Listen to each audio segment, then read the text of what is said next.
1975 সালে একটা নিউজ বের হয়, সেই নিউজের কথা ছিল শেখ মুজিবুর রহমানের চেষ্টা এবং সাফল্যের কারণে ৭৪-এর দুর্ভিক্ষে মাত্র ২৭,০০০ মানুষ মারা গেছে।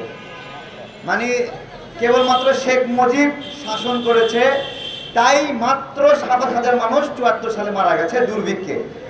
চিন্তা করতে পারেন, অর্থাৎ ওই সময়ের গণমাধ্যমগুলো কতটুকু বাধ্যগত ছিল যে একটা ব্যর্থতাকেও সফলতা হিসেবে দেখাতে হয়েছে। বাস্তবে ওই দুর্ভিক্ষে প্রত্যক্ষভাবে ১ লক্ষ মানুষ এবং পরোক্ষভাবে প্রায় ৪.৫ লক্ষ মানুষ মারা যায়। এখন প্রশ্ন হলো যে দুর্ভিক্ষ ৭৪ সালে কেন হলো? ৭১ সালে যুদ্ধ, দুর্ভিক্ষ হলে ৭২-এ হবে, ৭৩-এ হবে, ৭৪-এ হবে কেন? এইটা সিরাজ শিকদার বলে গিয়েছিল। যখন সিরাজ শিকদারকে শেখ মুজিবুর রহমানের সামনে নেওয়া হলো তখন সে বলেছিল, আপনার ছেলেকে ব্যাংক লুট করতে বন্ধ করেন, আপনার নেতাকর্মীদেরকে লুটপাট করতে বন্ধ করেন। তখন তাকে শেখ মুজিবুর রহমান মারধর করে এবং শেখ কামাল সিরাজ শিকদারের হাতে গুলি করে তখন, এবং তার পরবর্তীতে তাকে হত্যা করা হয়। হাতে হ্যান্ডকাপ পরা অবস্থায় ছিল। বাংলাদেশের প্রথম ক্রস ফায়ারের সূচনা শেখ মুজিবের হাত দিয়ে হলো। এই সময় আরও প্রায় ৩২,০০০ নেতাকর্মীকে হত্যা করা হয় এবং আইন করে সেই হত্যার বিচার পাবে না ওই পরিবারগুলো, সেটা নিশ্চিত করা হয় যে এই পরিবারগুলো কোনো বিচার পাবে না এবং এই হত্যা শেখ মুজিব সরল বিশ্বাসে করেছে বলে ধরে নেওয়া হবে। এরকম একটা বর্বর সময়ে পেরেছি। তাহলে শেখ মুজিব মারা যাওয়ার পরে কেন মিষ্টি বিতরণ করলো, কেন নাজাত দিবস পালিত হলো, এটাকে আমরা বুঝতে পারছি। কেন মানুষের মনে কান্না আসলো না, খুশি হলো?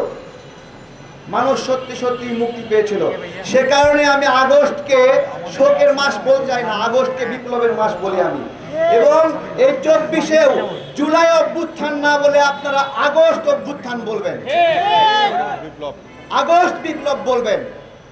আগস্ট বিপ্লব হয়েছে আগস্টে। আমি জানি না যে জুলাই শব্দটা, জুলাই অভ্যুত্থান শব্দটা কিভাবে আসলো। জুলাইতে শুরু হয়েছে, কিন্তু মূল বিপ্লবটা যখন আসে সেই সময়টাকে আমরা কি পুরো অক্টোবর, নভেম্বর, সেপ্টেম্বর মিলায়ে বলি বিজয় দিবস? আমরা বিজয় দিবস কবে বলি? ডিসেম্বর মাসকে, তাই না? ঠিক একইভাবে আমাদের বিজয় হয়েছে আগস্ট মাসে। এই বিপ্লব হলো আগস্ট বিপ্লব। এবং আজকে যেই ছবি সরানোর কথা বলছি, যুক্তি কি? হাসিনা তার বাপের পরিচয়ে যে আমি শেখ মুজিবের মেয়ে, শুধুমাত্র এই একটা ডায়লগে গত ১৫ বছর শাসন করছে। এই একটা ছবি দেখায় একটা মূর্তি বানায় শক্তি অর্জন করেছে। ৪,০০০ কোটি টাকা এখানে ভাস্কর দুলা দাদাকে সামনে রেখেছি, দাদা সাক্ষী দেবে। শেখ মুজিবের যে মুরাল বানিয়েছে ১১৭ কোটি টাকা, এটাতে কি ১১৭ কোটি টাকা ব্যয় হয়েছিল? কত ব্যয় হয়েছে? ১ কোটি টাকা পাইছে শিল্পীরা, শিল্পকর্মের জন্য, আর অবকাঠামো তৈরি করার জন্য ধরেন ১৮ কোটি টাকা। ১৯ কোটি টাকা ব্যয় হয়েছে। সে ব্যয় দেখিয়ে দিয়ে ১১৭ কোটি টাকা এরকম ভাবে লুটপাট করেছে। এই এক মুজিবকে সামনে রেখে সকল লুটপাট বৈধ করেছে।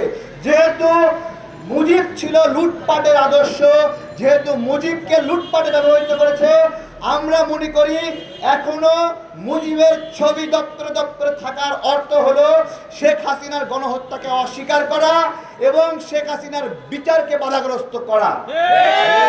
শেখ মুজিবের ছবি বঙ্গভবন থেকে একটা দরবার হল থেকে সরিয়ে ফেলেছে। আমি প্রথমে ধন্যবাদ জানাই মাহফুজকে, ওইখানে আসিফ ছিল, তাদের এই কাজটা সত্যিকার অর্থে অনেক সাহসিকতার কাজ এবং এটা আমরা আন্দোলন করেও সরাতে পারতাম না হয়তোবা। তারা এখানে সিদ্ধান্ত নিয়ে করেছে, স্যালুট জানায়। কিন্তু এইখানে পররাষ্ট্র দপ্তর, সচিবালয়, সব জায়গায় গতদিনও ঘুরে এসেছি, একটা দপ্তর থেকেও মুজিবের ছবি সরাই নাই। তাহলে এই মুজিবের ছবি সামনে রেখে পূজা করাবেন আর মুজিবের বিরুদ্ধে ব্যবস্থা নেবেন, তা কেমন করে হয়?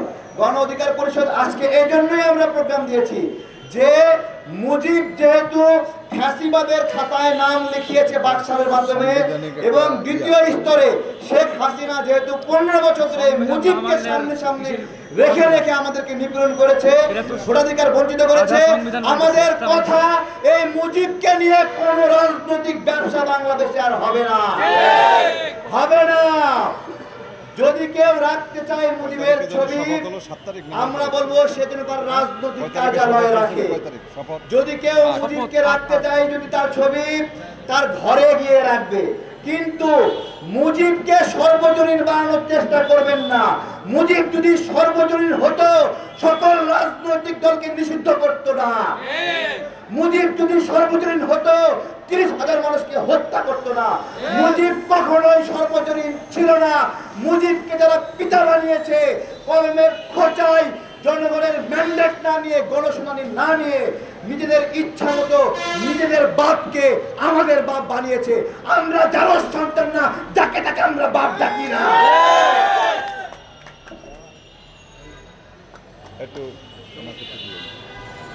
ধন্যবাদ তারেক রহমানকে।